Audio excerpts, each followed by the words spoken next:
Hi everyone. We are continuing with our picks for the season on the Go here on the GoPats 99 channel. I'm gonna try if I possibly can to do all 32 teams. I will do want to at least get through half of the teams. We started last week with the Patriots and how I predict them to go 9-8. Today, we might as well go ahead and stay with the AFC East and cover the team that has run the division since 2020, the Buffalo Bills.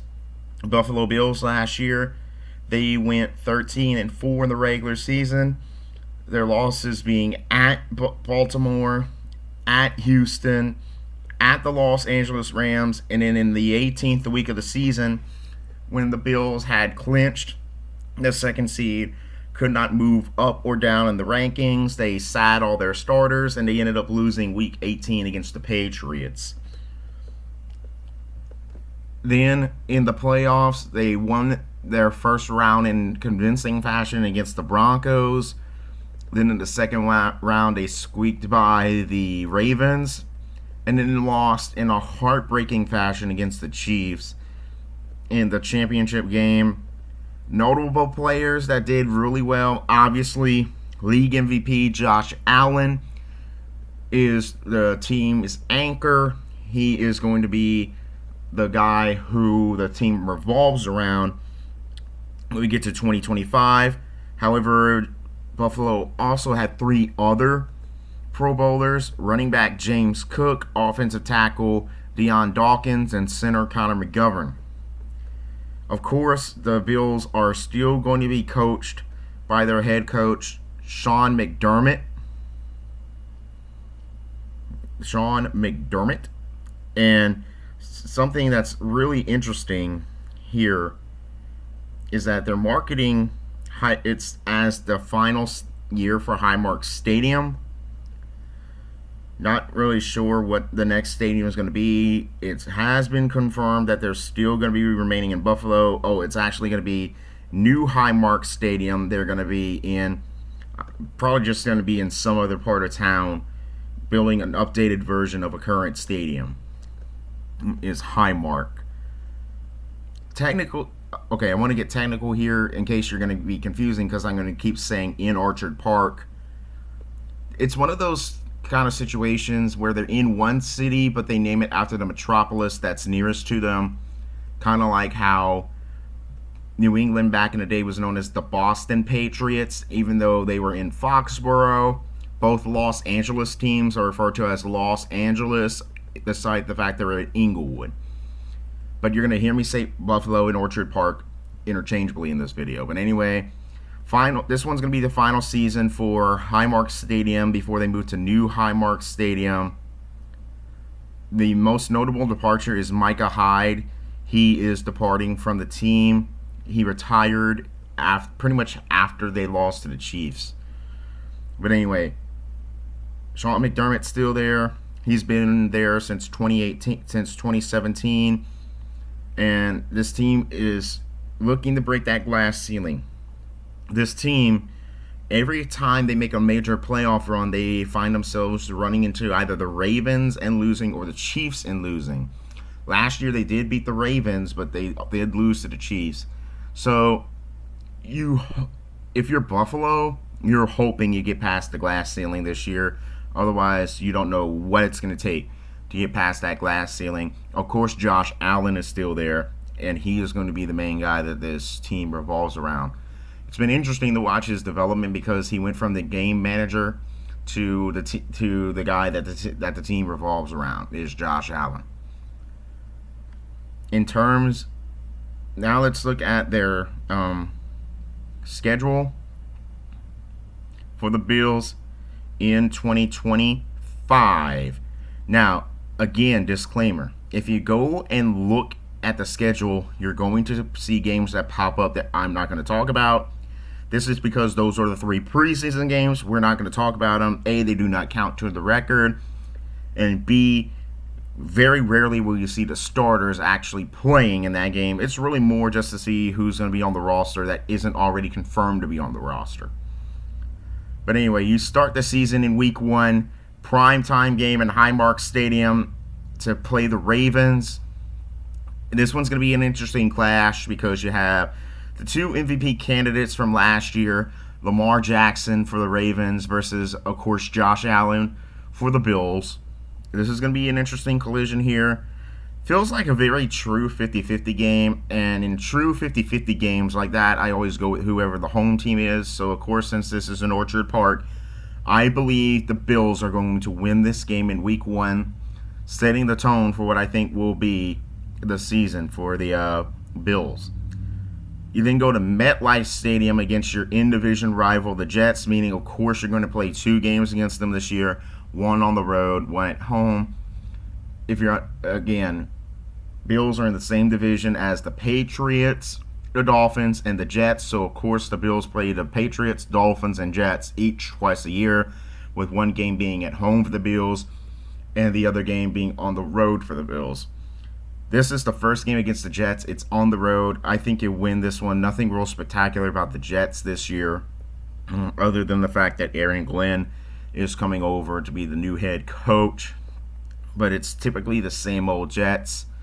And they ruined Aaron Rodgers while he was there. I'm going to say that outright. They ruined Aaron Rodgers.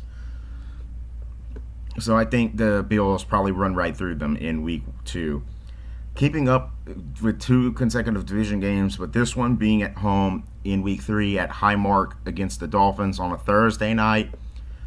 Typically I err on the side of the home team when it comes to Thursday night games because the road team has to come from their part to their parts of the stadium. So unless it's either really close or if the talent disparity is just that much, I usually pick the home team on Thursday night games. I think the Bills win this one on Thursday night against the Dolphins. Then in week 4, you get a little bit of an extended week because you play the game on Thursday. So of course that means you have 3 extra days to prepare for the game. Week 4, you're again in Highmark Stadium. You're playing the Saints. I stated in the Patriots prediction video that I think the best thing long term that the Saints could possibly do in this season is lose. You don't have any veteran experience on the roster. You, for some reason, wasted a 2nd-round draft pick on Tyler Shook, even though you knew Derek Carr was going. You had the worst GM in the league right now. You have a coach who has to build that team from scratch, basically, even though he couldn't really get his pieces in this offseason. The best case scenario for the Saints is that they are the worst record in the NFL this year, and they go on to get the 1st-round pick in 2026 and draft whoever the quarterback ends up being. That is the best one, whether it's Arch Manning, whether it's Garrett Nussmeier, or some other quarterback that emerges that we're not thinking about right now. The best case scenario for the Saints is that they are the worst team in the NFL this year, and they get the 1st-round pick. You are much more talented than the Saints, and you're coming off an extended week. So therefore, I think you beat the Saints rather badly in week 4. 3rd consecutive home game for the Bills in week 5. This one being the first of your 2 games of the year against the Patriots. So your first games against your divisional opponents happen within the first 5 weeks of the season. You're playing the Patriots in week 5 at home. I already said in the Patriots video, so I'm not going to really talk a lot about it here. But I think with the fact that you are much more talented than the Patriots and you're playing the game at home, I would be shocked if the game is anywhere near close. I think the Bills beat the Patriots here. Finally going on the road after 3 consecutive home games, and your first road game is against the Falcons in Mercedes-Benz Stadium. I already stated in the Patriots one that I think the Falcons are a very talented team, held back by a bad head coach in the form of Raheem Morris. The Falcons could have easily made the playoffs last year, but they were held back by a lot of questionable decisions by the head coach. I think Michael Penix has a great future on the roster. I mean, it's not just the head coach. I hope I'm not giving the impression that I think the only problem with the Falcons is their head coach. It's also their GM. How in the hell do you get the most expensive quarterback in free agency, then go in the first round and draft a quarterback? But anyway, I think you beat the Falcons. Then you get an earlier bye week than I would like if I were the Bills. It's in week 7. And it also doesn't help that you don't really need the bye week because the bye week's in between the game against week 6, on week 6 against the Falcons, and a week 8 game against the Panthers. I think you walk right through the Panthers here. So I think you're 7-0 throughout the first 8 weeks of the season, because keep in mind the bye week came early here. Week 9 might be your toughest opponent talent-wise, the Chiefs. Now, last year you played the Chiefs in the regular season and won. You won that game fair and square. And this has been a recurring theme for the Bills, is that they have no problem beating the Chiefs in the regular season. It's when they play in the playoffs that for some reason the Bills cannot beat the Chiefs in the playoffs.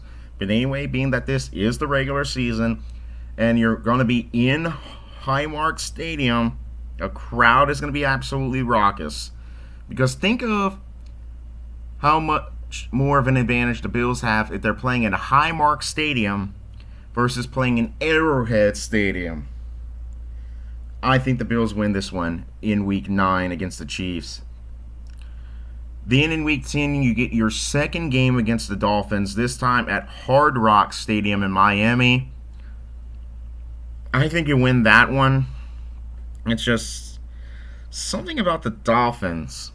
They seem to be reasonably good when they're not playing division teams, but they struggle more against division teams than you would think they would.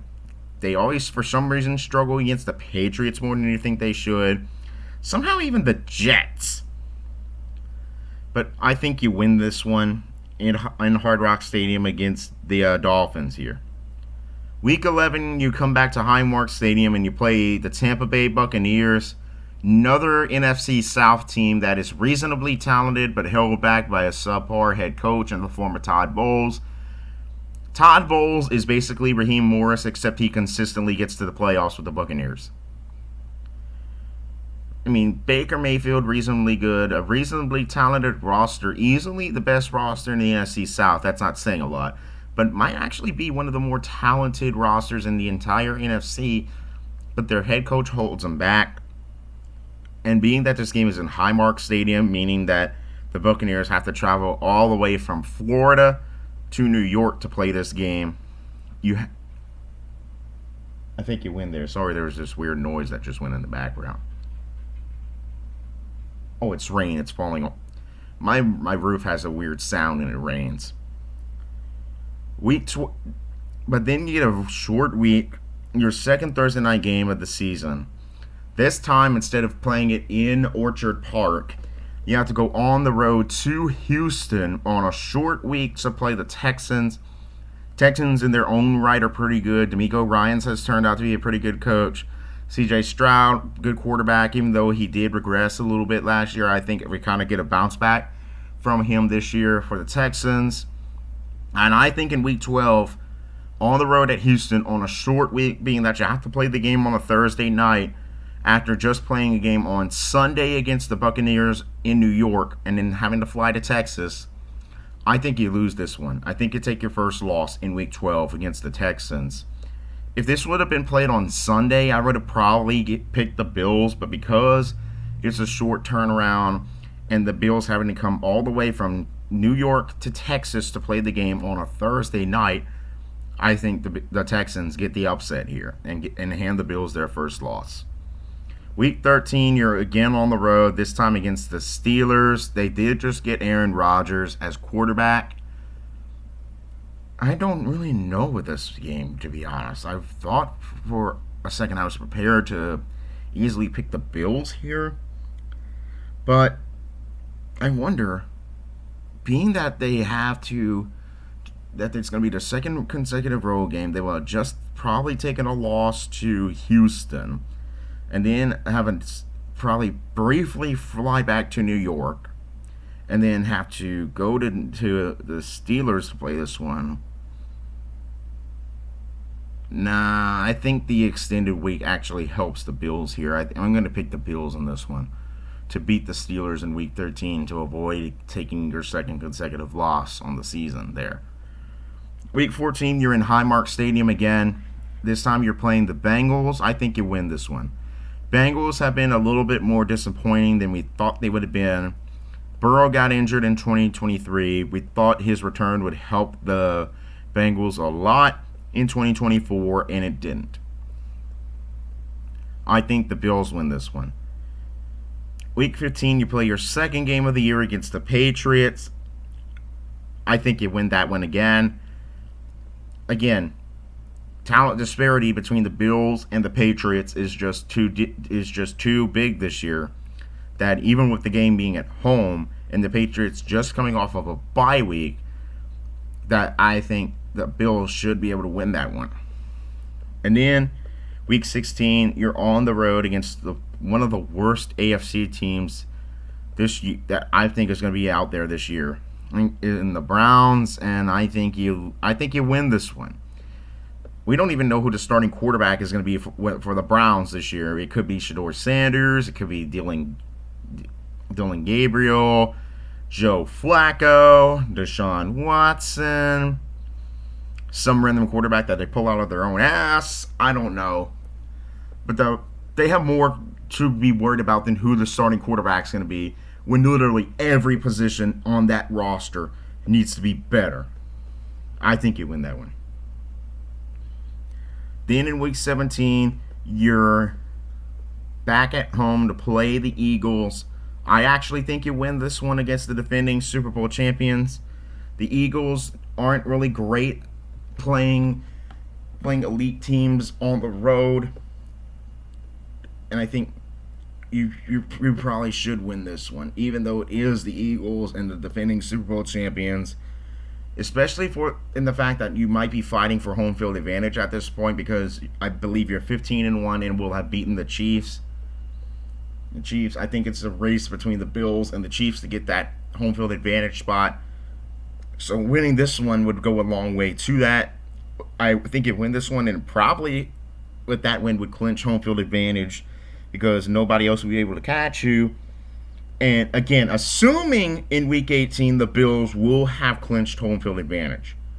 Obviously, if the Bills do not clinch home field advantage by that point and need to win in order to clinch home field advantage, I think the Bills are easily going to win this upcoming game in Week 18 against the Jets.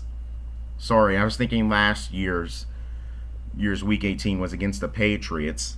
This year's Week 18 for the Bills is against the Jets. If you have to play your starters, obviously you're going to beat the Jets because it's in Highmark Stadium. Last regular season home game. However, if the Bills have clinched home field advantage by that point, which I think they will have clinched home field advantage at that point, they are obviously going to rest Josh Allen and the rest of the starters to try and keep them uninjured in the playoffs, give them more rest. And I think the Bills are going to lose this one, not because I think the Jets are going to be good by that point. I think the Jets are going to be long eliminated from the playoffs by that point. But because I think by that point the Bills will have clinched home field advantage, and the Bills will have nothing left to play for until the playoffs. So the Bills are going to rest their starters.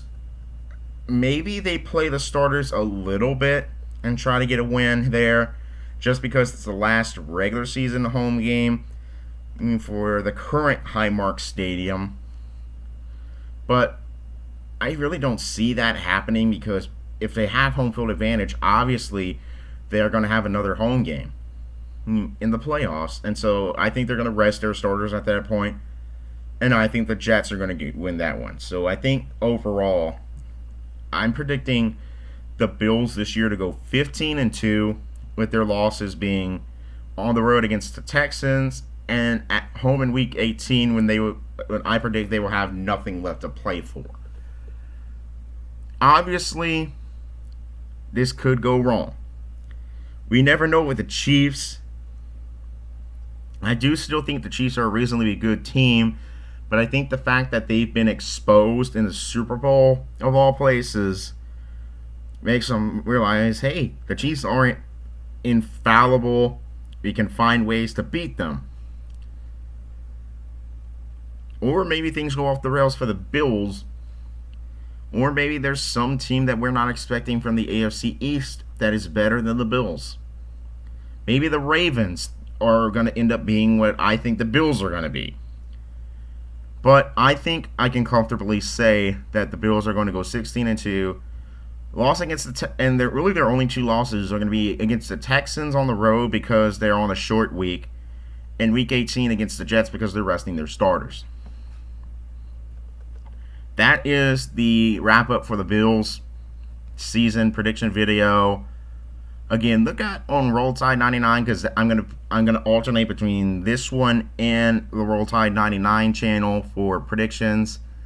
So the next college football season preview and prediction video is going to come out before the next pro football one. So look out on Roll Tide 99 for that one. In terms of the next NFL one, I'm going to go ahead and switch things up. Not only switching it up from the AFC East, but also switching it up from the AFC. And I'm going to go ahead and cover the defending Super Bowl champions, the Philadelphia Eagles. Until then, this is GoPats99 signing off.